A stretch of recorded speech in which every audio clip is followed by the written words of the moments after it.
What you got there, buddy? Thank you.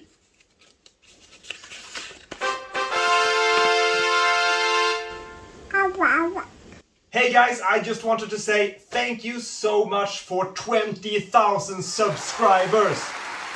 Wow!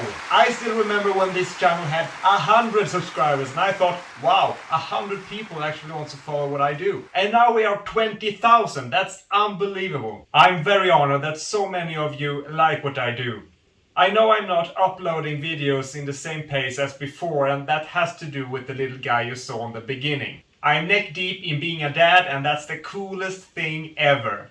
There is still some opportunities to get down to the workshop and build, especially after he's asleep. So while the summer rain is pouring down outside, I thought we should have a look at the current status of the AMR-35, my current project. The 1/4 scale French little baguette launcher.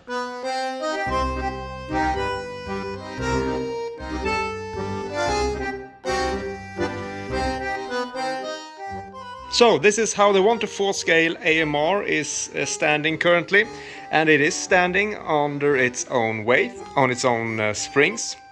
This is the spring assembly right here. So on the real tank, this black thing here is a rubber bellow, but I'm faking this with black ASA, and inside here there's a spring that acts on this rod. So when the tank is driving over an obstacle, you can see it's flexing like this, and I can also tension and adjust the road wheel arms by turning this whole unit, since it is threaded in the gray part here. So when I'm turning this, the whole road wheel arm is adjusted and I can get the tank to be level.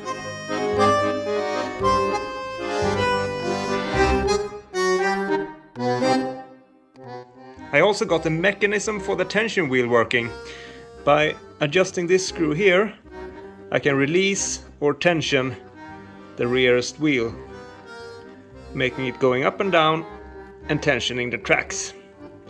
You need a tool for that, for the last threads. And here you can see the tension wheel arm, and it moves when I am adjusting the screw.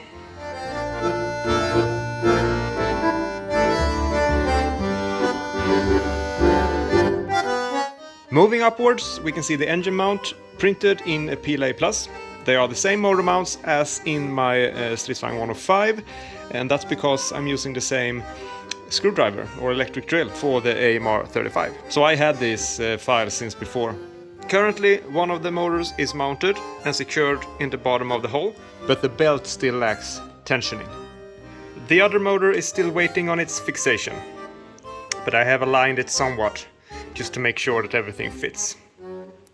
I'm using HTD5M version of the belts for this tank, just as I did on the 105. So this is a blueprint of the 1/4 scale AMR-35, but how big is it? I mean, I know it is hard to tell from a video or a photo how big a model is, so let's do this. So that's how big it is. It's not even a meter. 1/4 scale. Mini quarter scale. And this is what the turret looks like. It is printed in ASA and another type of heat-resistant PLA. It's printed in several parts, as you can see. The rear end to the right is printed in one piece by my good friend Martin Hagberg. Check out Hagberg's Corner, his YouTube channel, if you want to see more remote-controlled tanks. But the front parts are printed in pieces on my Flashforge Finder 3 in ASA. And right now there's a lot of sanding to be done, but that's okay because it gives the turret less of a plastic feeling or look. And just for this video I also mounted the machine gun to give you an idea of what it would look like. Alright, that's it for this time. Thank you so much for watching, and once again, thank you for 20,000 subscribers. I mean, come on, that is huge! Thanks a lot, guys. See you next time.